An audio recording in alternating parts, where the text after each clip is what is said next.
আসসালামু আলাইকুম, শুভেচ্ছা সবাইকে। এই মুহূর্তে সন্ধ্যা ঘনিয়ে আসছে, তা আমার মনে হলো যে আমি একটি ভিডিও করতে যাচ্ছি। আজ 21 এপ্রিল 2024 বাংলাদেশ প্রেস কাউন্সিলের সম্মানিত চেয়ারম্যান বিচারপতি জনাব নাজিমুল হক নাসিম এবং এই কাউন্সিলের সচিব মহোদয় আজ সিলেট সফর করেছেন। সিলেট সার্কিট হাউসে সকালে 11টার দিকে একটা মত বিনিময় সভা করেছেন, কর্মশালা করেছেন সাংবাদিকদেরকে নিয়ে।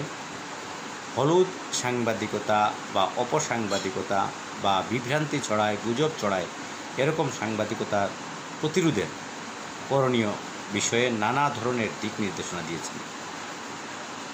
তাদের এই উদ্যোগটি অত্যন্ত মহতী এবং ইতিবাচক বলে মনে করি।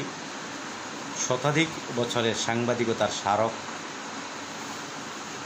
প্রতিষ্ঠান সিলেট প্রেস ক্লাবের একজন সদস্য হিসেবে আমি মনে করি, বা আমরা যারা এখানে ছিলাম সিলেটের সাংবাদিক সমাজ সকলেই তাদের এই কর্মশালার বিষয়টিকে খুবই ইতিবাচকভাবে নিয়েছেন।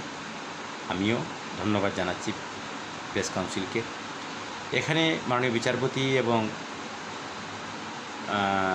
উনি চেয়ারম্যান এবং ওনার যে কাউন্সিলের সচিব দুজনেই সাংবাদিকতার ইতিবাচক নেতিবাচক অনেক দিক তুলে ধরেছেন। বর্তমান সময়ে সাংবাদিকতার নামে যে অপসাংবাদিকতা হচ্ছে, বর্তমান সময়ে সাংবাদিকতার মাধ্যমে কিছু ক্ষতিও হচ্ছে, কিংবা সাধারণ মানুষ ক্ষতির শিকার হলে